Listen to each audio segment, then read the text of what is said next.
Hi again, everyone. I'm Ollie Matthews. This is the Narcissistic Resistance, and this resistance video is a sponsored video being sponsored by Tori this time, Scat Granny Tori, who wants to pay it forward since she's had a couple sponsored.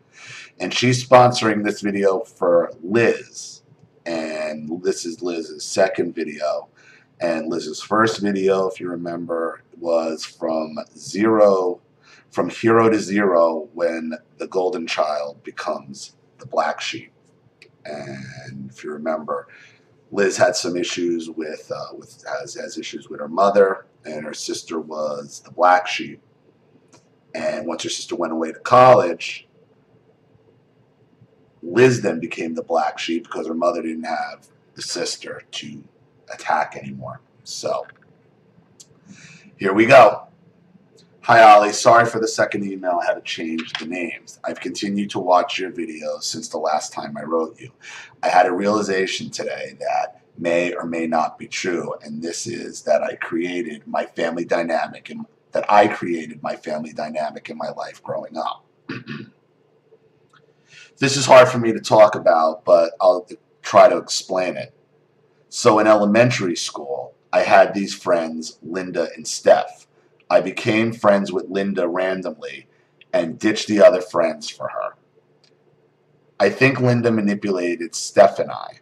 She would try to pit us against the other. When the three of us hung out, Linda would be best friends with one of us. This happened every time we hung out. The other one would just be there. She did it on purpose. An example of this is that one time over online messaging, Linda and Steph told me if I didn't stop talking to my other friends in school, they wouldn't be friends with me anymore. Okay, guys, keep in mind Liz is 18. I think she might be 19. This is normal elementary school interaction, and I think you're so damaged by your mother and everything that's going on, you're looking to blame yourself. You're going back to elementary school with the inner workings of other little girls. And this is not uncommon at all with girls in school, what you're describing. This is not you creating the situation at all. This is normal. You see, this is stuff that's been happening in school forever. But because of your abuse, now you're analyzing elementary school interactions with other elementary school girls and what you're describing. Though it's stuff I've talked about before with Mean Girls, it's not uncommon. It's very common. In middle school, I had another friend, Nicole, I was friends with since elementary school. And Kendall was friends with her too. In 8th grade, Nicole and Linda were like my best friends, but they always ditched me. I literally hated my life that year, and I told someone that Linda made me want to die. Then in high school, my friends group was Linda, Nicole, and Steph, and it was so fun. We were the partiers, always drinking. I thought I was going to graduate with them my whole childhood, and then junior year, I got into a really bad relationship and pushed them away.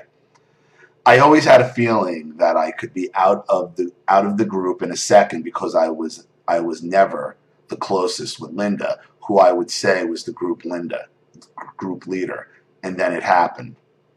It made me feel like why I was even in the group if I wasn't even close with Linda. I started my downward spiral toward me realizing the reality of my life. Linda, Nicole, and other people started hanging out without Steph and I, who was my best friend through it all. I thought at least I have Steph, but then she got into the group. This really hurt. No regrets, no second thoughts, just left me behind. I had no idea what to do. So I naturally stopped talking to them after 7 months of trying to fit in, trying to get invited. But it feels like my fault. No, sweetheart, it's not your fault. And I'm not laughing at you, but this is what happens with females in middle school and in high school. This is normal. Because, look, everybody has self-esteem issues in high school, especially girls. So girls are particularly cruel and evil and mean. And this is what they do. They will isolate one and make them feel like, and the reason it makes them feel like you're the problem, and the reason you feel like this is not because of you, it's because of what happened in your upbringing with your mother.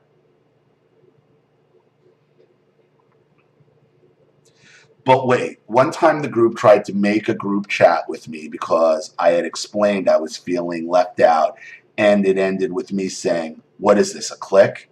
As soon as I decided to end my friendships with those people, I tried to find a new group. Stupid. Groups are, listen, you need to find friends, not groups. And that's hard because girls at that age are very territorial. So yeah, through my relationship and sort of losing my friends, I was depressed. And then I started to see my mom for who she is because I didn't have my happy-go-lucky blinders on anymore. It was tough. And as soon as I figured out my mom is a narcissist, I should have went no contact, but I didn't. I moved out, but I don't think that was enough, and I went back. See, here's the problem, Liz.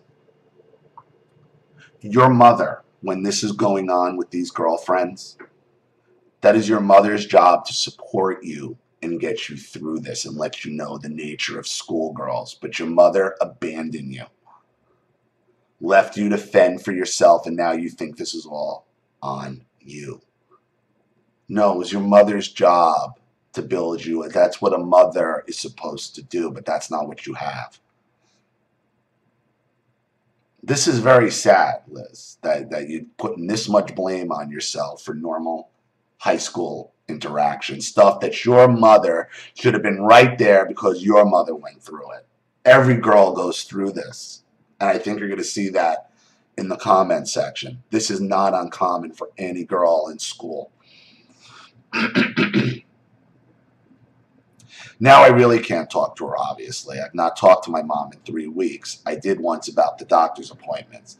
In case you forgot, I'm in outpatient therapy, and I opened up about my mom in group, which was beneficial because I felt supported. Excellent. People also told me that I self-blame a lot. The people were very sympathetic. Yeah, so they're telling me probably the same thing I am. The reason you're self-blaming is because you were never supported by your mother. That's why. So yeah, the takeaway from this is that I realized my friend group was one of those narcissistic mean girl groups, exactly, that feed off girls trying to be in their group. I watched that video of yours today. Perfect. Good. I'm so sorry about the angry email about my sister. Don't have to be sorry, Liz. You're learning, listen, you're very young, and for being in outpatient therapy after a suicide attempt, and you're in a lot of better, believe it or not, mentally, you're in a better position than 98% of the people on my channel, and because you're so young and you already got the foundation. I have more hope for you than most people, than even myself, because of your age. You realize now your mother's the problem, and now, look, what you got to do is you got to understand the nature of girls at your age and trying to fit into cliques. And this doesn't really change much in your adulthood, because I hear that you get the same stories from grown-ass women. From grown-ass, same clique stories. And I'll tell you the story from Macy's that, I'll tell you now. When I was director of security for Macy's Herald Square, we have the entire companies for all of Macy's, the entire country's offices in our building, the principals, the CEO, the CFO, the president, all up there. And I had to go up there when I was director of security and break up a fight between one of the female senior vice presidents and a secretary, because the secretary didn't want to hang out with the senior vice president. It was crazy. It doesn't change. So it's not you, Liz. It's not you. Even if you might have done some bad things, you were just a kid. That's normal. That's normal. That's normal. That's normal. It's not anything you should be self-blaming yourself for. This is normal interaction. This is all stuff that your mother should have been there for you. And this is what you get when your narcissistic mother is never there for you. Was never there for you, because look at your mother should have been there like Liz, don't worry about it. This is the nature of girls. Your mother should have been sitting with you, telling you about stories from when she was in school and how she dealt with it. That's what a mother does. But the narcissistic mother doesn't know how to be a mother. And that's really the issue. So, thank you for your story, Liz, and sharing and being so open with us. I appreciate it. And thank you for Tori for sponsoring the video, paying it forward. I think it's wonderful, Tori, that you did that. So thank you. Thank you to everybody watching. Please leave any opinions or advice in the comment section below. And again, if you want your story read on the channel, you have a topic you'd like me to cover, a narcissist you'd like to expose, you'd like to set up a Skype chat, phone call, have a private video made, or a Facebook live chat, or you'd like to sponsor a video just like this for someone who can't afford it and needs help, or just sponsor the channel in general to see it grow, pay the bills, keep the lights on, and watch it expand, because this channel is funded 100% by contributions from all of you.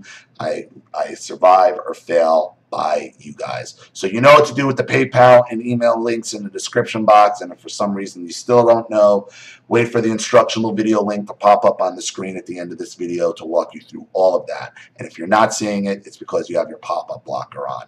Please like and share this video wherever you can. Subscribe to my channel if you haven't, and be sure to click the subscription bell to be notified of all my video uploads. I'm Ollie Matthews. This has been the Narcissistic Resistance. Take care.